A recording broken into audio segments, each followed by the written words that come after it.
Hi guys good morning सबैजनालाई। I hope मलाई सन्चै छु, हजुर सबैजना सन्चै हुनुहुन्छ होला। म चाहिँ आज काठमाडौँबाट यता आउट अफ भ्याली जाँदैछु। फेरि आउट अफ भ्याली भनेको मतलब काठमाडौँबाट धेरै टाढो त पर्दैन, यहाँबाट एटलिस्ट त्यही हो 40 किलोमिटर समथिङ डिस्टेन्समा। आज चाहिँ फार्म हाउस जाँदैछु। फार्म हाउस मलाई साह्रै मनपर्ने one of the best place हो। हाउस चाहिँ धेरै अगाडिदेखि जाने भन्ने योजनामा थियो, तर जान पाएको थिएन। आज चाहिँ अलरेडी अलमोस्ट फार्म हाउसमा म इन्ट्री भएको छु। अहिले इन्ट्री हुँदैछु। यो फार्म हाउस चाहिँ साह्रै मनपर्ने ठाउँ हो, तर मलाई पहिलेदेखि जान मन थियो, जान नभएको कारणले गर्दाखेरि अहिले चाहिँ आज अलरेडी पुग्यो। यसमा चाहिँ लालीगुराँस झक्कमक्क फुलिरहेको रहेछ। लालीगुराँस त्यही अनुसारको वेदर्स वा यस्तो हाइटमा, एकदम हाइटमा अब घाम लागिरहेछ। नत्र भए तपाईँको चाहिँ हिमाल यति राम्रो देखेर चाहिँ यहाँ फार्म हाउसबाट यहाँ चाहिँ पुरै डेकोरेट गरेर चाहिँ नेपाली कल्चर वेशभूषा अनुसारको चाहिँ पुरै त्यही अनुसारको चाहिँ डेकोरेट गरेर छ। अनि त्यसमा चाहिँ साह्रै राम्रो ठाउँ छ। त्यसमा चाहिँ एउटा कुकुर पालेको छ। यो कुकुरले चाहिँ मलाई साह्रै झम्ट्यो क्या, साह्रै डर लागेको थियो, तर केही गर्दैन रहेछ कुकुरले। एनिवे, अनि त्यस पछाडि यहाँनिर चाहिँ पहिलो विशेषता भने सबैजना आउनु सक्नुहुन्छ। एकदम राम्रो छ, इन्भाइरोमेन्टमा छ।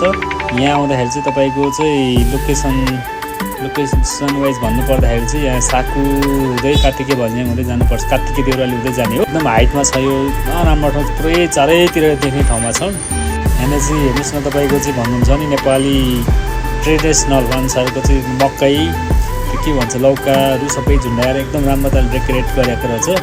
फ्लावरको कुरा गर्नु चाहिँ एकदम flowers blowing everywhere, is so glad. And there is also banana tree, pears tree, grapes tree.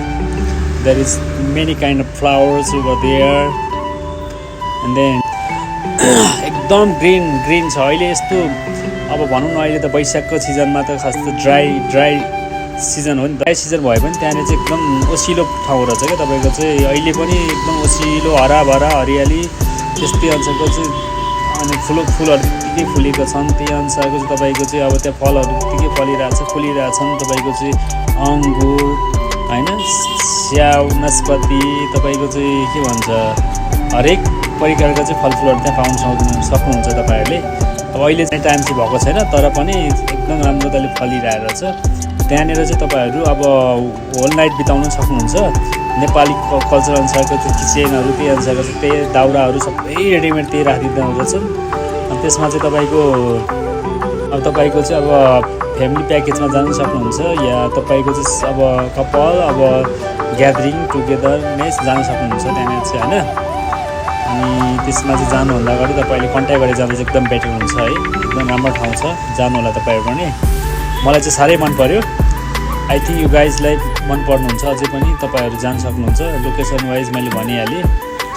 यहाँबाट चाहिँ साकु हुँदै कार्तिके भन्ज्याङ हुँदै माथि, त्यहाँबाट कार्तिके भन्ज्याङबाट चाहिँ त्यहाँनिर फार्म हाउस कहाँ भनेर त्यहाँको जुन नामै फार्म हाउस छ, फार्म हाउस भनिसके सबैले त्यहाँ बताइदिनुहुन्छ तपाईँहरूलाई। एकदम राम्रो छ, मलाई चाहिँ साह्रै मन परेछ होइन। अनि अर्को कुरा चाहिँ के छ भने तपाईँहरूले चाहिँ त्यहाँ गएर त्यहाँ वान नाइट त्यही होल नाइट त्यही बिताउनु सक्नुहुन्छ। त्यसमा चाहिँ त्यो गर्दै गर्दा तपाईँले चाहिँ स्पेसल्ली त्यही नेपाली खानेकुराहरू पनि पाउन सक्नुहुन्छ। या तपाईँले चाहिँ अब आफूलाई मन परेको कुराहरू चाहिँ यहाँबाट लगेर पनि त्यसलाई एटेन्ड गरेर पनि गर्न सक्नुहुन्छ। त्यहाँनिर त्यही अनुसारले उहाँहरूले सबै कुराहरू चाहिँ व्यवस्थापन गर्नुहुँदो रहेछ। त्यो भएको कारणले गर्दा तपाईँहरू जानु होला, एकदम राम्रो छ। फार्म हाउसमा चाहिँ तपाईँको चाहिँ अब फलफुलहरू त्यही अनुसारको चाहिँ गर्न सक्नुहुन्छ। यस्तो पिसफुल छ कि ठाउँ चाहिँ यति राम्रो छ, मलाई साह्रै मन पऱ्यो क्या। त्यही अनुसारको चाहिँ रुमहरू पनि त्यही अनुसारको एकदम राम्रो रहेछ। अनि जङ्गलको बिचमा छ है यो चाहिँ तपाईँको चाहिँ फार्म हाउस भनेको। अब जङ्गल अलमोस्ट जङ्गलमै पर्छ होइन। अनि त्यहाँनिर चाहिँ सबै प्रकारको चाहिँ फलफुलहरू त्यहाँनिर पुरै गार्डनहरू हुँदो रहेछ। फ्लावरको पनि गार्डन त्यही अनुसारको छ। अब तपाईँको लालीगुराँसदेखि हरेक काइन्ड अफ फ्लावरहरू चाहिँ त्यहाँ तपाईँहरूले देख्न सक्नुहुन्छ, पाउन सक्नुहुन्छ होइन। त्यो भएको कारणले गर्दा हजुरहरू एकचोटि यहाँ भिजिट गर्नु होला। लालीगुराँस चाहिँ यति सानो ट्रीमा पनि कति राम्रो फुलिरहेछन् होइन।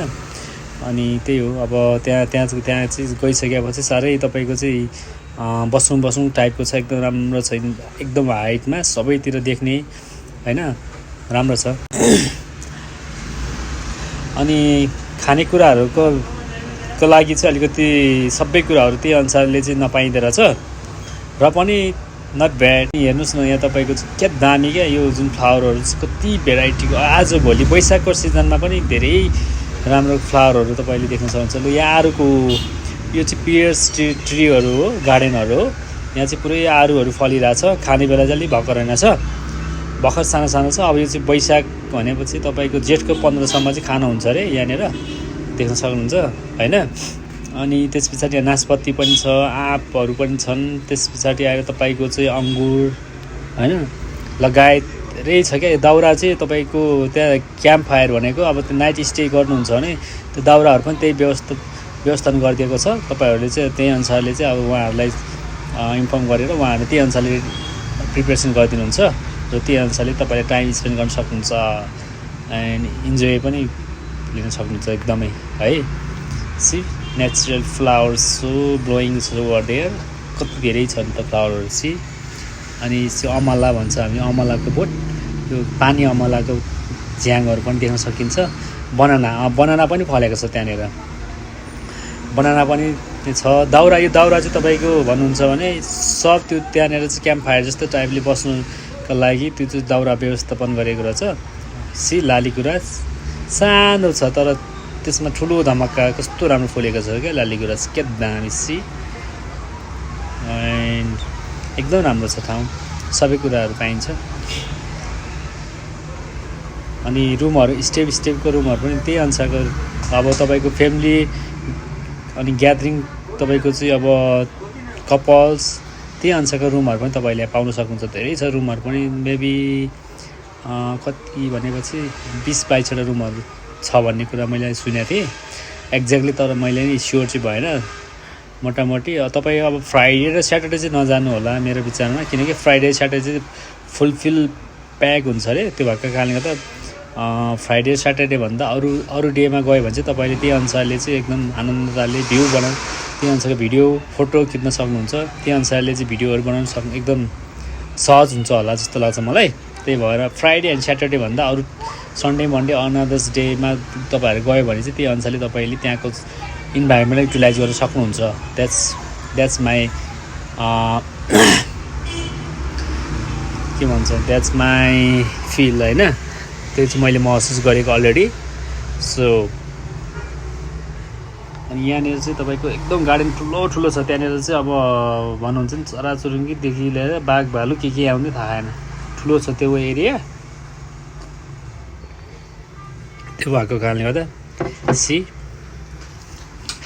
how it's beautiful, the blowing flowers. There is the Buddhist flag was like so shaking, and then see there is winding like air, hawa धेरै आइरहेछ। अनि मकैको जुत्ताहरू पनि झुन्ड्याएको छ। सी ठुलो छ एकदम एरिया चाहिँ, कति भनेपछि तपाईँको 15 रोपनी हो कि समथिङ त्यति एरिया क्षेत्रफल छ। ठुलो छ एरिया, राम्रो छ एकदम बबाल। I feel so glad that it's like heaven, it's like so beautiful place. See the banana trees, यो चाहिँ क्याम्प, यो चाहिँ सानो कटेजहरू जस्तो पनि छ यहाँनिर। तपाईँ चाहिँ यहीँ बस्न सक्नुहुन्छ। यहाँनिर चाहिँ रुम हो है, यो चाहिँ रुम हो, त्यहीँ एट्याच बाथरुम, त्यही इन्क्लुडिङ बाथरुम सबै हुँदो रहेछ। अल्सो एउटा विशेषता यहाँ मौरी पनि पाउँछ है, मौरीको मह पनि पाउँछ रे भन्ने कुरा आयो, तर हामीले चाहिँ अब गर्न पाएन। तर त्यहाँ मौरी पनि छ, मौरी पनि पालन गरेको छ। मैले भन्न छुटाएको कुरा थिएँ। अनि अर्को कुरा अब मैले देखेको कुराहरू चाहिँ सबै कलेक्सन गर्ने कोसिस गरेँ, तर सबै कुराहरू अब इन्क्लुडिङ यस भिडियोमा गर्न सकेन होला। तपाईँहरू गएर चाहिँ त्यसलाई इन्क्लुड गर्न सक्नुहुन्छ।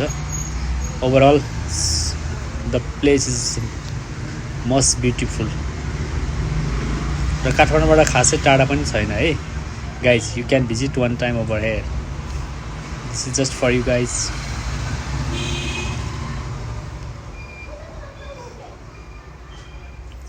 एन्ड देन अनि ढिलो हुनु लाग्यो, त्यही भएर म अलिकति अझै हतारले हिँडेँ Kathmandu. I'm back to Kathmandu because I don't have a lot of time. That's why I spent almost like 3 hours over there. See this national flowers. But मैले पनि भन्न आएन हो नेपालीमा इङ्ग्लिसमा लाली गुराँसलाई के पो भन्थे कस्तो आई फर्गेट एक्चुअली